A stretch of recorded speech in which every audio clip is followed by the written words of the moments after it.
Olá, tudo bem? Hoje eu quero falar com você sobre ressurreição. Muito apropriado para o tempo. Nós estamos no domingo de Páscoa e já se tem falado muito sobre ressurreição, né? Morreu Jesus pelos nossos pecados e assim ressuscitou ao terceiro dia, no domingo que nós chamamos de domingo de Páscoa, e ressuscitou, fazendo assim uma confirmação de sua divindade. Aliás, os quatro evangelhos são muito claros em relação a isso, né? Ou seja, os quatro evangelhos narram a história da ressurreição, morte e ressurreição de Jesus, né? As mulheres encontram Jesus primeiro e depois os discípulos de Jesus. Ele vai se apresentando para um e para outro e acaba sendo visto por 500 pessoas. A gente vê algumas situações que a gente não consegue entender muito claro, né? Como pode os discípulos não reconheceram assim que viram, assim, essas coisas assim, né? É aquela ideia da vitória sobre a morte. A morte não tem a última palavra, né? Isso é muito legal, muito bonito mesmo. E eu acho simplesmente espetacular para o meu coração, inclusive, né? E o Paulo vai dizer que é o fundamento cristão.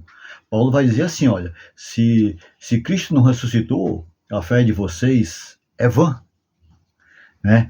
Então a gente vai observando, a gente vai fuçando a história, observando que, por exemplo, os judeus eles faziam a Páscoa no dia 14 de Nissan, que é assim, a Páscoa mesmo, propriamente dita, o dia do sacrifício, né, que é às 9 horas da manhã, que é exatamente o mesmo horário que é dito no Evangelho, que exatamente no dia do pôr do sol do dia 31 de março até o pôr do sol do dia 1º de abril, certo? Ou seja, nesse dia que é o dia da Páscoa. Nunca mudou isso aí logo no início, depois foi que foi mudando. E quando foi mudado isso? Foi lá pelo ano de 325, no Concílio de Nicéia, para organizar direitinho, né? Ficou dito que na primeira lua cheia, na primeira lua cheia, no equinócio dia do outono, né? É que seria celebração da Páscoa. A Semana Santa, celebração da Páscoa, essas coisas todas. Quando eu começo a observar essas coisas assim, eu fico nesse meu momento de meditação. Eu fico tentando entender mais e mais sobre isso, que legal, né? A gente faz festa, né? Eu não costumo fazer festa em relação à morte de Jesus em si, né? Quem faz assim, para mim não tem problema nenhum, né? Porque tem o seu modo de pensar. Eu vejo diferente, né? Eu vejo que dá para a gente entender de uma forma diferente. As mensagens que ecoam da Páscoa, do Pessah, é assim fundamental para o meu cristianismo, né? Aquilo que eu assumo como meu cristianismo, que tem a ver com o Evangelho, que tem a ver com a mensagem do Evangelho para a vida, certo? Ou seja, Deus, me parece muito que Deus tem um lado. Me fica claro no meu coração, na minha mente, que Deus parece que diz assim: olha, eu estou desse lado e não daquele lado. Qual é o lado de Deus? Quando o Cristo que está lá sangrando na cruz, ele morre, e quando ele ressuscita, aquela ressurreição é uma mensagem de que Deus escolheu um lado. Que lado foi o que Deus escolheu? O lado do oprimido, ou seja, Deus nunca está do lado do opressor, certo? Ele nunca está visivelmente na Bíblia do lado do opressor, apenas do oprimido. Se tem alguma coisa que Deus está do lado do opressor, esse é um ídolo e não é Deus, não é o Pai de Jesus. E esse é apenas um que eu vejo assim, que um norte que sai assim, uma coisa maravilhosa que sai da mensagem da ressurreição, ou seja, do domingo de Páscoa, que é hoje, por exemplo. O que vem ao meu coração é que Deus está do lado do oprimido, Deus está do lado daquela pessoa que sofre, Deus está do lado daquela pessoa que está padecendo um momento de grande traição, de grande dificuldade, de perda, sabe? Ou seja, Deus está do lado, a mesma, e muitas vezes você não vai perceber. Muitas vezes você está exatamente igual ao Cristo que está lá na cruz e de Deus meu, por que me desamparaste? Aqui esse momento é uma solidão tremenda, ou seja, é aquele momento que vai pesar para você os conteúdos do seu coração e não somente os seus conhecimentos. Você tem alguma coisa que tem aqui e não somente aqui. Ou seja, eu confio no Deus que ama o oprimido. Eu confio que Deus está do meu lado. Então, Senhor, é nas tuas mãos que eu entrego o meu espírito.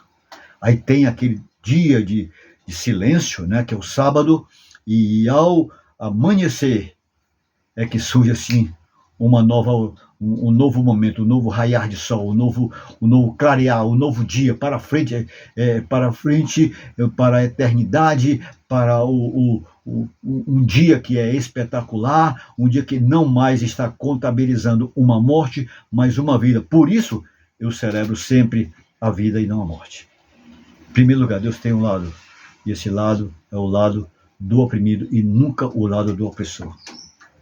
Outra coisa, a morte, ela não tem o poder de calar o amor.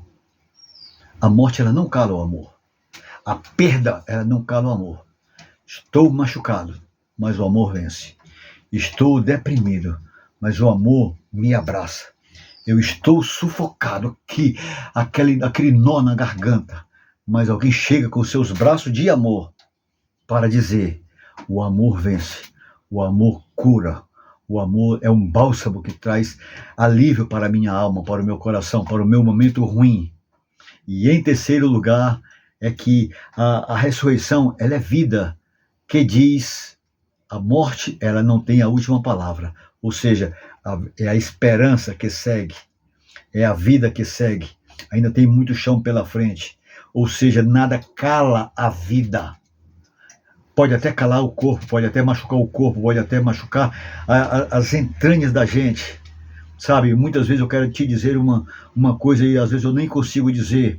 Por exemplo, se a pessoa perde o emprego, não perde a vida. Por quê? Porque não é a última palavra, ainda tem muito chão pela frente. Deus está do lado daquela pessoa que está padecendo, ainda que você esteja padecendo pelos seus próprios erros. Porque você não há nada que você possa fazer para ser menos amado pelo Abba Pai, pelo Paizinho querido.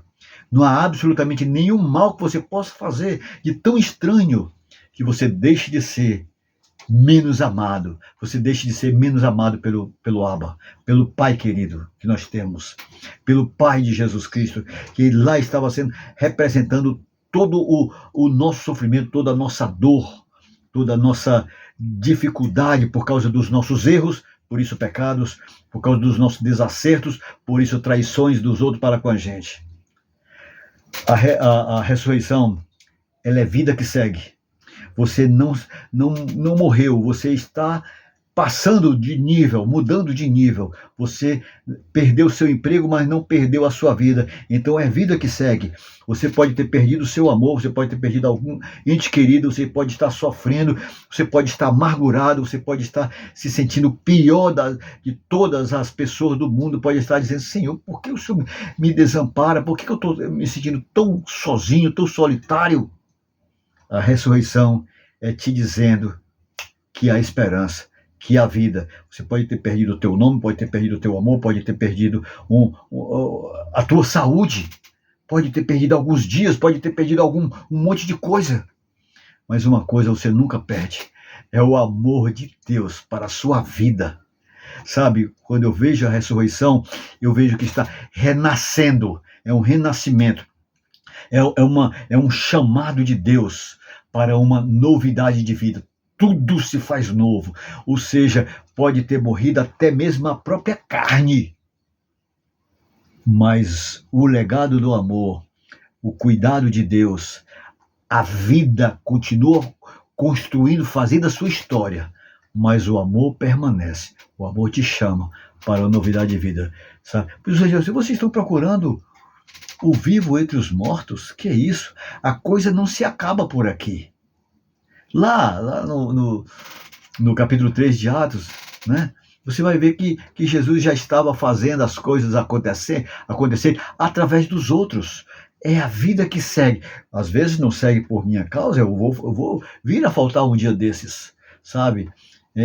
Mas os outros continuam com o mesmo legado, continuam com aquilo que vale a pena, sabe?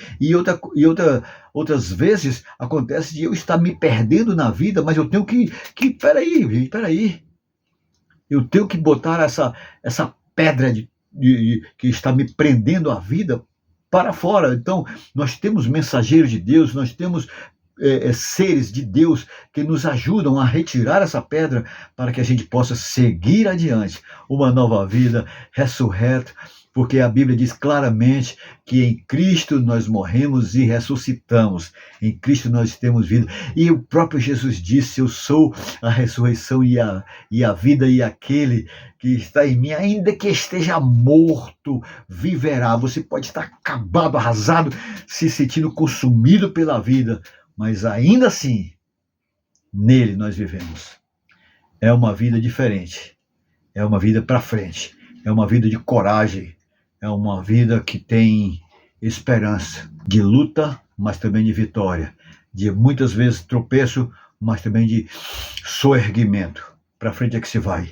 Feliz Páscoa, feliz novidade de vida para você, para sua família, para todos nós. Deus te abençoe. Amém.